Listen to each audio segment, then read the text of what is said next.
Ito ngayon, nagpalinis ako sa mga stock ko. Ayan. Sabi ko, yung gusto nyo benta, benta nyo. Ako. Ayoko lang may sakit ng ulo ba. Na reklamo yung amo namin na marumi.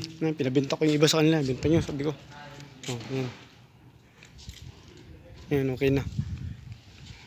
Syukran, kulo. Now, tension kalas. Wala na yung tension ko. Ayos na. Sabi ko sa kanila, dati dito, daming bakal dito, pinagbibenta nila eh. Benta yata silang 3,000. Tapos yung binibigyan na sa akin, sabi ko, hindi na. Sabi ko, pagkatatian nyo yan. Oh. Kaya lang, basta sa akin, malinis lang, wala lang ako sakit ng ulo. Masaya na ako. Yan. Di ba? Ganyan sila ka, isang utos mo lang, response kagad sila. Okay naman.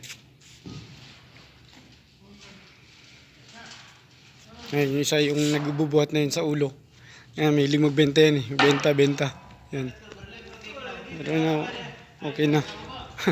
Sabi ko lahat ng, ito pati yung mga talis na yan, kung yan, pati yung mga bubog kayo na. Salamin yan, kung kaya nyo ibenta, benta nyo. Pagkatiyatian nyo, ako. Yan. Yan, malinis na. Makapis na.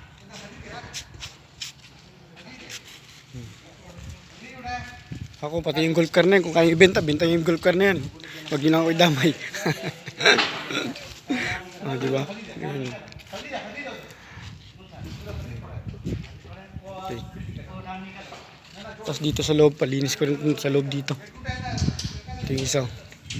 Palinis ko rin dito. Ayan. Ito. Ilagay ko na yung mga lamesa rito na luma. Medyo okay na siya. Sabi ko, itong mga carpet na ito, pagkatapon na nila ito, kung hindi na kailangan.